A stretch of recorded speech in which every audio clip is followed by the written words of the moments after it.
eu queria voltar aqui no nosso canal com um quadro que eu comecei em determinado momento aqui no nosso canal, mas que eu meio que abandonei em determinado momento por preguiça de voltar a ele, que é o Leitura Comentada das nossas críticas. Na verdade, a gente fez lá no passado de Vidas Passadas, de A Fire, de alguns filmes de lançamento naquele momento, e eu recentemente fiz uma leitura comentada do meu texto de Persona, que é um texto muito mais longo, e foi um vídeo, inclusive, que demandou de muito mais tempo para realizar.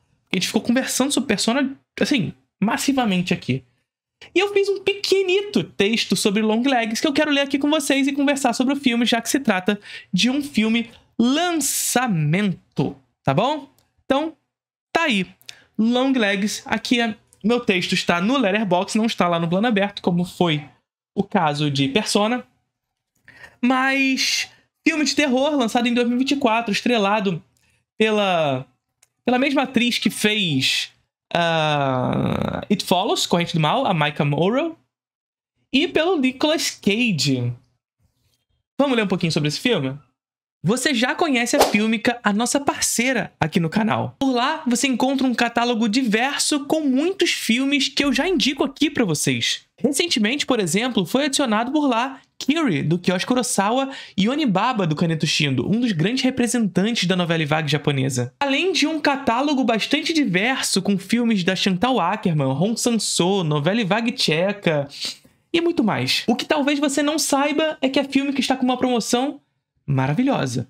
Usando o cupom LEÃO20, você ganha 20% de desconto no passe anual da Filmica, saindo por R$ 96. Sério, em que serviço streaming você tem um acesso anual a essa plataforma maravilhosa como a da Filmica por apenas R$ 96? E caso você queira assinar via Pix, a Filmica também está com uma promoção de R$ 100 no passe anual. Mas corre, que é por tempo limitado. A Filmica está disponível nas mais diversas plataformas e agora também nas TVs LG, além de Samsung, modelos 2020 até 2024. Então acesse o link na descrição desse vídeo e faça parte.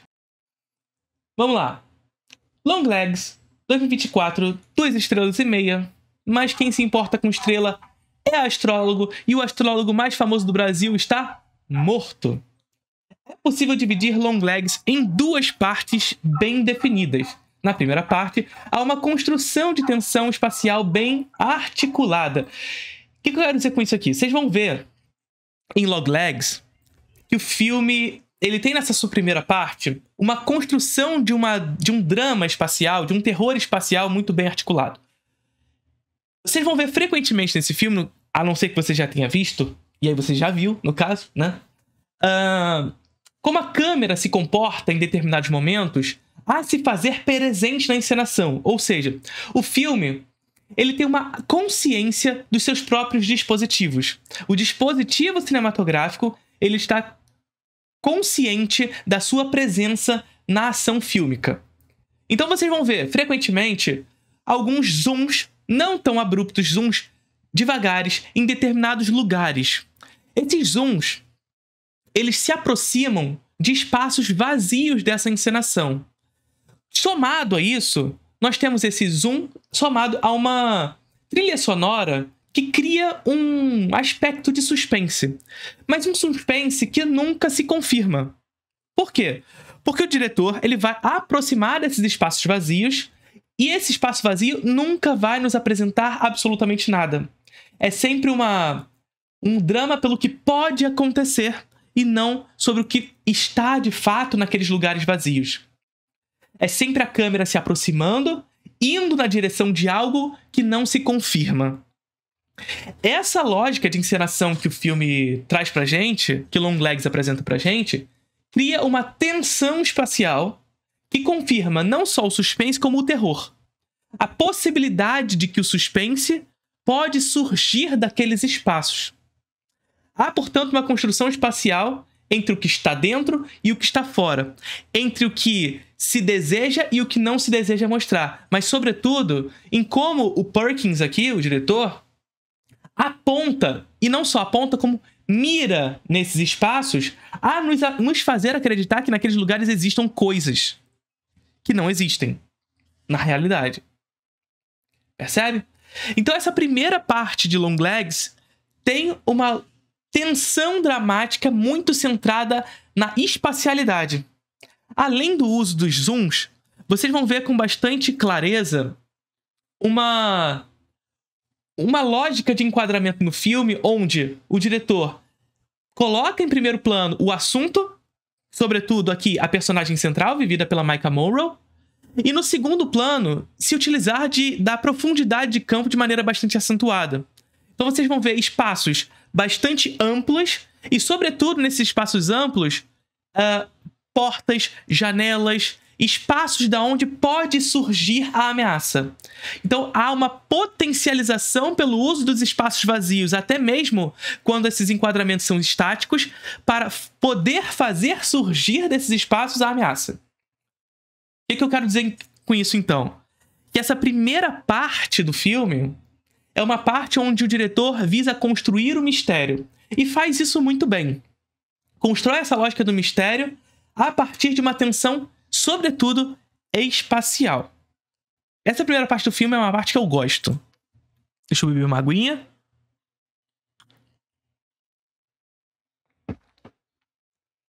A câmera se comporta por vezes de forma subjetiva, evidenciando a suposta presença da ameaça. Em outros momentos, nos colocando como testemunha. Isso aqui é muito interessante no filme, tá? Porque o diretor, além dessa lógica dessa tensão espacial que ele apresenta, ele faz com que a câmera se comporte de tal maneira a se fazer presente, como eu disse, mas também a confundir o espectador de quem está olhando. Olha só. Em determinados momentos, a câmera se comporta de maneira subjetiva. Ou seja, se comporta como se alguém do mundo do filme estivesse olhando. Sobretudo, como se a ameaça estivesse olhando. Em outros momentos, a câmera se comporta como se fosse uma câmera em terceira pessoa. Ou seja, uma câmera objetiva comum. Saca? E nesses momentos em específico, a gente tem a crença, portanto, de que é um olhar nosso para o filme como testemunha dos acontecimentos. Então veja só o que o Perkins faz aqui. Ele faz uma balança onde, em determinados momentos, nós vemos como uma câmera subjetiva da ameaça, como a ameaça estivesse olhando, e em outros, como nós estivéssemos olhando como testemunhas daquele mundo. Só que isso se entrelaça. Se entrelaça ao ponto de nós não sabermos quando é a ameaça e quando nós somos as testemunhas. Essa confusão, ela é interessante para a construção narrativa do filme e para a tensão e construção do mistério. Ao fazer isso, Perkins articula uma confusão no espectador que acaba por não saber quem é o dono do olhar da cena, contribuindo com o mistério. Somado a isso, o dispositivo é frequentemente destacado com zooms pouco abruptos que evidenciam lugares vazios, que é o que eu disse agora há pouco para vocês. O uso desses artifícios não só amplia o mistério já mencionado, como potencializa a dramaticidade da cena, ao oferecer a possibilidade do que pode surgir desses espaços.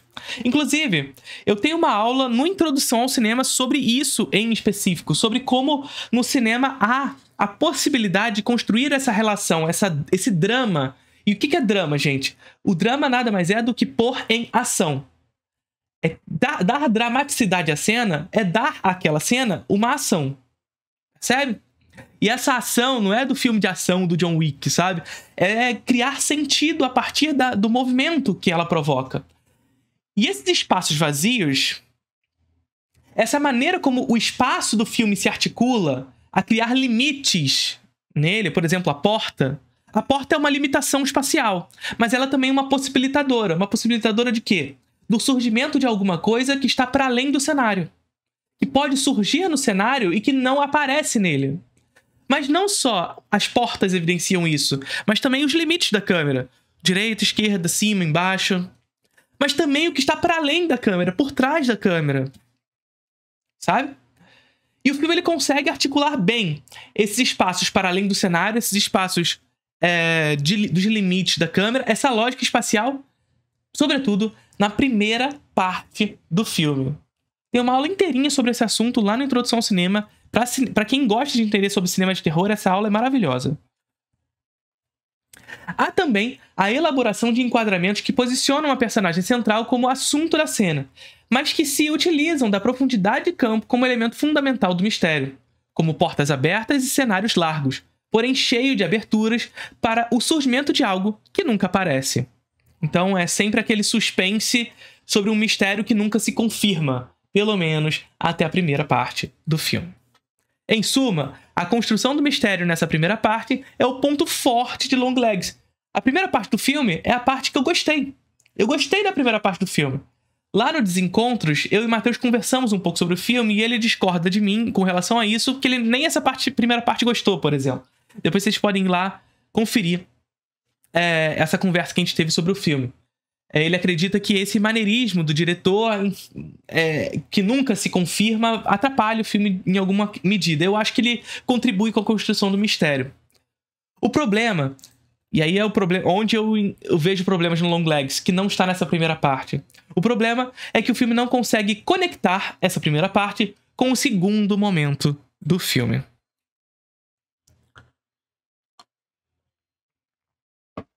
E aí vamos lá. Perkins busca articular elementos interessantes. Um cinema frontal e fantástico a uma abordagem materialista da investigação policial. Isso aqui eu acho real, bem interessante essa tentativa. O problema é que eu acho que ela não se confirma no filme. Tá ligado? Porque qual é a parada aqui no Longlegs? Nós temos uma personagem vivida pela Maika Monroe, e essa personagem ela é uma agente do FBI. E o que nós temos como convencional nos filmes de investigação? Uma espécie de materialidade, de uma física do mundo, de um realismo. Ou seja, o agente que irá investigar, sobretudo se a gente está falando de FBI, sabe, desse tipo de filme de investigação oficial, porque tem os filmes de investigação outsider, do agente outsider, do detetive particular. Esses filmes, eles se permitem um pouco mais. Os filmes que se utilizam do agente oficial para contar a história, eles costumam se pautar de uma espécie de materialidade. Percebe? Ou seja, a agente aqui, ela tem consigo... a gente nos filmes de investigação como um todo, não de Longlegs, tem consigo um uso da lógica racionalista para resolver o mistério, para resolver o problema do filme. Então vocês vão ver convencionalmente nos filmes de investigação, onde nós temos como personagem central um detetive oficial, pontos dessa história que precisam ser ligados racionalmente, sabe? Existe uma lógica onde ele vai tentar buscar nesse mundo uma explicação racional para os eventos, para chegar finalmente na resposta. Aqui, em Longlegs, o que eu acho muito interessante, que o Perkins tenta articular, mas que no final das contas ele não consegue criar uma síntese desses eventos, é fazer com que a nossa personagem central, apesar de ser uma pessoa do FBI, apesar de ser uma pessoa que deva, em razão do seu ofício, buscar uma resposta para os eventos racionalista, ela ainda assim, em razão dos seus traumas, em razão de uma condição psicológica, em razão do seu passado, reconhece que é possível resolver esse problema por vias paranormais. Por vias fantásticas. E esse aqui, pra mim, seria o grande barato do filme. Como ele consegue, numa primeira parte do filme, fazer com que seja possível isso. Só que na segunda parte ele cai pra um outro lugar. E a gente vai entender o porquê. A agente Harker, Maika Monroe, de It Follows, age de forma distinta do que convencionalmente se espera de um filme de investigação. Não buscando sempre na lógica racionalista suas escolhas, mas também numa abordagem mais fantástica. Ela não sabe exatamente os motivos, mas seus traumas, seu passado, portanto, a fazem tomar tais decisões pouco racionais. Gosto de como Perkins dá a ela essa personalidade que faz o filme não cair num lugar de investigação mais complexificada, Geralmente, esses filmes de investigação têm esse lugar, né? De complexificar as coisas, de nos fazer, enquanto espectador, ser um pouco de detetive também. De unir os pontos para que, no final das contas, tenhamos uma resposta. Onde uma teia de eventos precisa ser unido para criar algum sentido. A esfera de seus traumas individuais são suficientes para suas tomadas de decisão. Ou seja, há um aspecto individual nessa personagem. Há um passado que é particularmente dela. E é esse passado dela que é fantástico, aqui no fantástico no sentido paranormal da palavra, da fantasia, que vai ser o lugar da solução do problema. O simples... Tomadas de decisão simples e diretas. Entretanto, é justamente nesse segundo momento do filme, onde há uma abrupta revelação da ameaça, que o filme parece não mais conseguir articular seus elementos. O drama policial centrado nas coisas do mundo. E um horror fantástico que permeia. Percebe aqui? Aqui está a dialética do filme, ou a tentativa de dialética do filme. E quando a gente fala de dialética do filme, gente, a gente tá falando de estrutura. Olha só o que eu tô falando pra vocês. Sempre que vocês forem escutar nos textos, nos vídeos, seja lá onde você estiver consumindo crítica, e você estiver escutando a palavra estrutura de um filme, estrutura nada mais, nada menos é do que dialética. É o lugar onde a história apresenta conflitos. Conflitos entre coisas supostamente avessas, opostas. E que é justamente essa oposição de elementos da história que vai fazer com que essa história se movimente. E esses conflitos, eles não necessariamente são apenas conflitos dos personagens. Não é só o personagem entrando em conflito com as coisas. Percebe? Mas também do conflito da narrativa, de fato. De como elementos narrativos se opõem entre si. Como, por exemplo, aqui em Longlegs, uma história de drama policial centrado nas coisas do mundo, ou seja, a necessidade de dar respostas às coisas do mundo de maneira racional, ao mesmo tempo em que os eventos que visam ser respondidos são fantásticos, são do horror fantástico, permeia sobre uma questão do diabo. Então a nossa personagem, apesar de ser do FBI e precisar responder as coisas como coisas do mundo, ela entra em contato com o demônio. É o fantástico entrando em oposição com a realidade, com a materialidade. Conflito, síntese a partir disso, movimento a partir disso. Entretanto, a grande questão que eu falo aqui é justamente essa. Que essa estrutura proposta pelo Perkins ela é muito interessante, mas ele não consegue fazer com que ela, de fato, produza uma síntese. Porque, por muitas vezes, o que ele acaba caindo? Qual o grande problema que ele acaba caindo? Ele acaba transitando sobre esses dois elementos sem fazer com que eles se comuniquem entre si. Então, por vezes ele está sendo muito policialesco, por vezes ele está sendo muito fantástico. E ele não consegue reunir esses dois elementos em uma coisa só, em nenhum momento. Apesar de parecer, pelo menos, ser essa a intenção.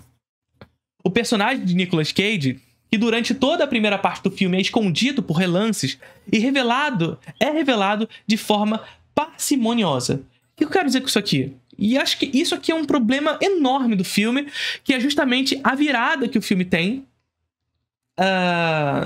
e que acaba fazendo que o filme caia nessa necessidade de ficar transitando entre essas duas possibilidades que eu falei anteriormente. Veja, e aqui isso não é um problema pro filme, tá? Mas o marketing do filme foi na direção de não revelar a figura do Nicolas Cage. De não revelar como o Nicolas Cage estava nesse filme. E o filme, e aqui sim a gente vai começar a falar sobre o filme. A peça publicitária não tem nada a ver sobre o filme é bom ou ruim. Mas eu preciso dizer que o filme, ele, na primeira parte do filme, a parte que eu gosto, ele permanece fazendo esse trabalho. De tentar não fazer revelar o personagem do Nicolas Cage. De apresentá-lo frequentemente a partir de relances. Então a gente vê relances dele, relances desse rosto o tempo inteiro. O que contribui, a princípio, com o mistério. Quem é a ameaça? A gente sabe mais ou menos como é ela, então a gente vai conseguir reconhecer quando ela aparecer. Mas ainda assim são relances. Percebe? Só que a grande questão é essa. O personagem do Nicolas Cage, que durante toda a primeira parte é escondido por relances, é revelado em determinados momentos de forma parcimoniosa. Ou seja, ele aparece do nada, como se nada tivesse acontecido, de maneira frontal. O que eu quero dizer com isso? Ele... Não é como se o mistério fosse pouco a pouco sendo revelado. Ou ele fosse revelado numa grande reviravolta. Não. Em uma cena comum, simplesmente ele aparece pela primeira vez frontalmente. E toda aquela lógica de mistério que vem sendo construído se apresenta como um anticlímax, numa reviravolta que deveria ser reviravolta. Em outras palavras, todo o mistério bem construído na primeira parte é semanticamente desperdiçado pela revelação, sem impacto. Ao tomar tal escolha, Longlegs não decide se o mistério é sobre quem é a ameaça ou sobre o mistério da ameaça. O que eu quero dizer aqui? Na primeira parte do filme, o filme nos faz crer que o filme é sobre o mistério da ameaça. Que é um mistério sobre quem é a ameaça, melhor dizendo, porque ele vai aparecer sempre em relances. Quando ele mostra essa pessoa do nada, normalmente, como se nada tivesse acontecido, como se fosse um personagem que já tinha sido apresentado antes, o filme já cai sobre uma outra perspectiva, que é qual é o mistério da ameaça. Qual é o mistério que a ameaça carrega. Tentar entender quais são os seus motivos. E aí o filme vira outra coisa. Só que vira outra coisa de maneira anticlimática. Daí por diante, o filme abraça o drama policial, que é o que eu estava falando antes. O fantástico até está ali, mas vira subtexto para as escolhas da agente Harker. Ou seja, não há um peso forte ao fantástico, pelo menos no momento em que o drama policial fica mais forte, como antes tinha, como o fantástico que permeava antes. Vejo em Longlegs uma amálgama de boas ideias, de conflitos, dilemas e de um sistema de elementos supostamente opostos. Diferente de Silêncio dos Inocentes, que é um filme o qual Longlegs vem sendo comparado, Perkins constrói uma ameaça que tem como motivação o metafísico e o fantástico. Porque em Silêncio dos Inocentes, nosso personagem, as escolhas, as motivações do Hannibal Lecter são motivações materiais. Aqui não. As motivações da nossa ameaça são motivações metafísicas, fantásticas. Mas o diretor não consegue articular esses dois momentos, esses dois elementos do filme.